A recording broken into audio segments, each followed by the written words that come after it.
Hey everybody, Carlos here from Forex Chart Effects, and welcome to another forecast video. We're gonna get started. We were looking for a sell setup on the British pounds. As we notice here, the synergy zone held very nicely. A shutdown, but failed to continue. If we go to the 30-minute chart though, the pivot step that would have worked out would have been this one right here, over here and over here. That'll be the entry. And the stop loss would be about, as I told you, about 10 points above or beyond this pivot high right here. That will put you into this area, all right, that we probably got stopped out if didn't close before the market reversed.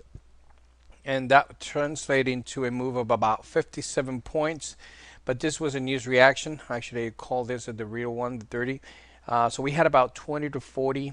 The 20 to 40 rule, we got enough information and opportunity to liquidate with some profits out there. Now the market came back up and entered the zone, and now it's hovering as we speak.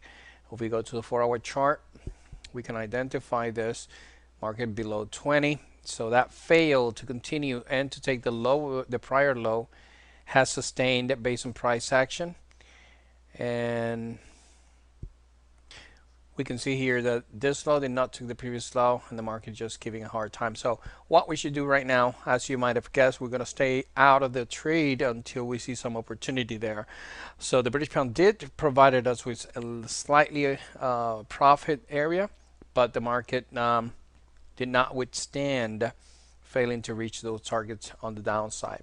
Once again, make sure to check the video below, as we expected that in terms of price action. Now, euro dollar behaved in the same manner. Here is the, let me just take this out of the way. Here is the synergy zone. Prices got into the zone, but prior to that, the pivot step that we were expecting closing into the opening of the European session would have been something like this. If you notice here, the market never gave us an opportunity to enter. And once they reached the zone, they came off of it, and now they're holding. If you take a look at what's going on, let me eliminate this and this. You'll see here that it's a sideways situation, as you might have guessed it already. And if we go to the 4-hour chart, the market is reaching extremely oversold conditions, so price action is validating the intentions of the warning signal that the MACD provided to us. Okay, so we're going to be standing outside on that one as well. Now, Australian dollar, we were standing outside, and you can see here the market is just absolutely going nowhere. All right, here's a very nice gauge of the intentions of the market in terms of movements. We go to the 1-hour chart. Market shoot out just to come back down and close all the way down. Do you want to be participating in a market like this? I guess not, right? So you might have guessed it as well. We're going to be standing outside of this market for now.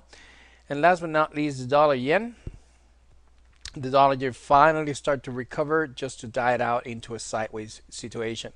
Now, it's very easy to understand just by glancing at the market based on price action at the end of the day. You know what to expect probably for the next upcoming day. In this case, once again, this is a sideways situation. Price action, here's a high, here's a low.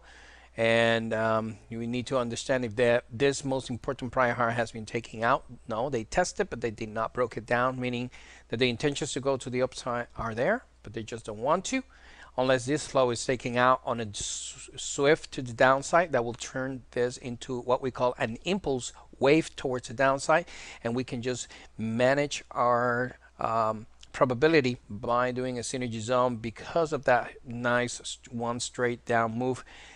Which is very promising in terms of length, but also because it will probably would take this low as well.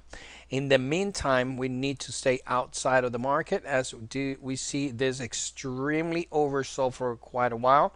And on the 4-hour chart, you see how erratic the movement has been, although to the downside, but very very rare to be participating.